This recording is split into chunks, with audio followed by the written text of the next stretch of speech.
Hello विद्यार्थियों, the extra education channel में आप सभी का फिर से बहुत बहुत स्वागत है। ये वीडियो आपके लिए बहुत इंपॉर्टेंट होने वाली है बिकॉज इस वीडियो में आपको एक इम्पोर्टेंट पद्यांश को लेकर आया हूं और यह पद्यांश दिन जल्दी जल्दी ढलता है उस कविता का है। और यह कविता 12th क्लास की जो बुक है हिंदी की आरो भाग 2 उसका जो फर्स्ट चैप्टर है हरिवंश राय बच्चन उसकी एक इम्पोर्टेंट कविता है।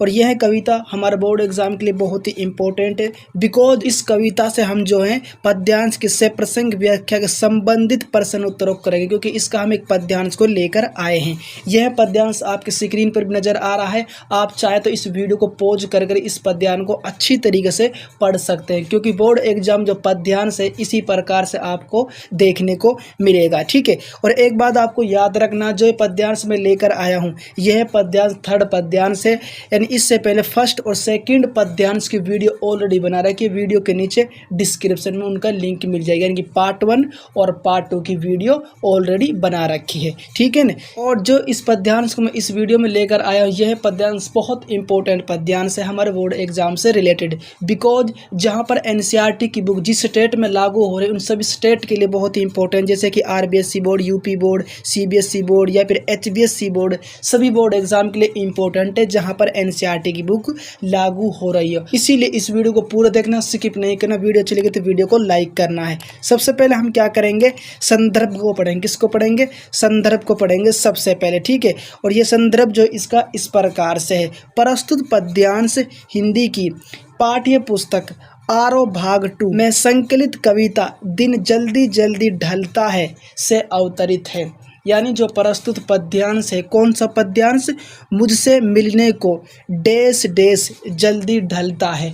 यह जो पद्यांश जो है हिंदी की जो पाठ्य पुस्तक है आरो भाग 2 उससे ली गई कविता, यानी उसमें संकलित कविता है जिसका नाम है दिन जल्दी जल्दी ढलता, उससे अवतरित है। ठीक है, क्लियर यहाँ तक? उसके बाद आगे है, यह गीत कवि के काव्य संग्रह निशा निमंत्रण में संकलित है। यानी जो यह गीत जो है, जो कविता जो है, कवि की जो काव्य संग्रह है निशा निमंत्रण उसमें संकलित या फिर उससे ली गई है यह कविता, यह गीत। उसके बाद इसके कवि श्री हरिवंश राय बच्चन हैं। कौन है इसके कवि? इसके कवि हैं श्री हरिवंश राय बच्चन हैं। इस कविता के कवि यानी इसके रचयिता है हरिवंश राय बच्चन। यहाँ पर जो है संदर्भ जो कंप्लीट हो जाता है। ठीक है, उसके बाद जो इसका जो अगला जो टॉपिक है वह टॉपिक भी बहुत ही इम्पोर्टेंट है और वह टॉपिक है प्रसंग। कौन सा टॉपिक है अगला टॉपिक? अगला टॉपिक है प्रसंग। और प्रसंग जो है इसका इस प्रकार से, इस पद्यांश में कवि ने अपनी हृदयगत निराशा, उदासी तथा प्रेम की असफलता का सजीव वर्णन किया है।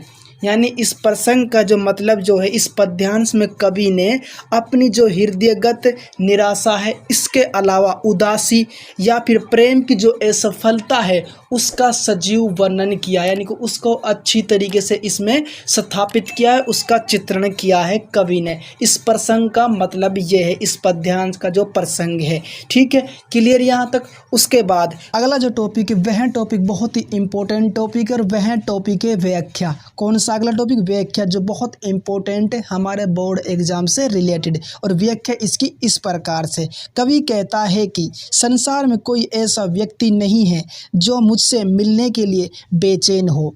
यानी संसार में, पूरा विश्व में ऐसा कोई व्यक्ति नहीं है, ऐसा कोई इंसान नहीं है जो मुझसे मिलने के लिए बेचैन हो। ठीक है ना, यह कह रहा है कवि यानी हरिवंश राय बच्चन। ठीक है ना। उसके बाद नेक्स्ट है, इसीलिए मेरा मन किसी के लिए भी चंचल नहीं होता है। यानी कवि कहता है इसीलिए जो मेरा जो मन है या फिर मेरा जो दिल है किसी के लिए भी चंचल नहीं होता है, यह कह रहा है कवि। ठीक है, क्लियर यहाँ तक? उसके बाद नेक्स्ट है, आशय यह है कि मेरे मन में किसी के प्रति प्रेम की भावना नहीं है। यानी इसका आशय है, इसका मतलब यह है मेरे मन में किसी के लिए भी प्रति प्रेम की जो भावना है वो नहीं है। किसके मन में नहीं? कवि के मन में।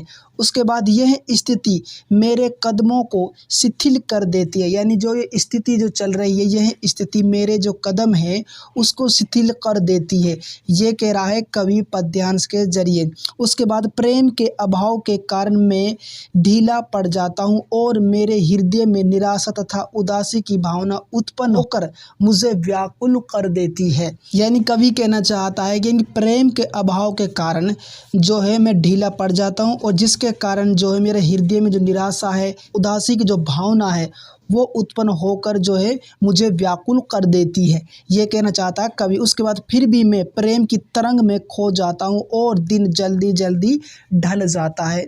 ठीक है, यानी उसके बाद भी फिर मैं क्या, जो प्रेम जो होता है, जो प्यार जो होता है, उसकी तरंग में खो जाता हूँ और दिन जल्दी जल्दी ढल जाता है। ठीक है, यह कह रहा है कवि पद्यांश के जरिए। यहाँ पर जो व्याख्या पूरी तरीके से कंप्लीट हो जाती है, इवन यहाँ पर संदर्भ, प्रसंग और व्याख्या सब कंप्लीट हो जाती है। फिर भी किसी बात को दिक्कत हो, कोई परेशानी हो तो आप कमेंट्स करिए, मैं उसको रिप्लाई देने की पूरी कोशिश करूँगा। एक बात आपको याद रखना, अगर इसकी आपने पार्ट 1 यानी कि फर्स्ट पद्यांश और पार्ट 2 यानी सेकंड पद्यांश की वीडियो नहीं देखी तो वीडियो के नीचे डिस्क्रिप्शन में उनका लिंक मिल जाएगा, उन वीडियो को जाकर आप देख सकते हैं। बिकॉज वह वीडियो हमारे बोर्ड एग्जाम से रिलेटेड बहुत ही इम्पोर्टेंट है। अगर यहाँ तक आपको थोड़ी सी वीडियो अच्छी लगी तो प्लीज़ आपसे रिक्वेस्ट कर रहा हूँ, वीडियो को लाइक कर दो, चैनल को सब्सक्राइब कर दो, साथ में बेल आइकन की जो घंटी उस घंटी को भी दबा दो और प्लीज़ इस वीडियो को जो है अपने दोस्तों के ग्रुप में शेयर भी कर दो। अब ये वीडियो होती है ख़त्म, तब तक के लिए गुड बाय, आपका दिन शुभ हो।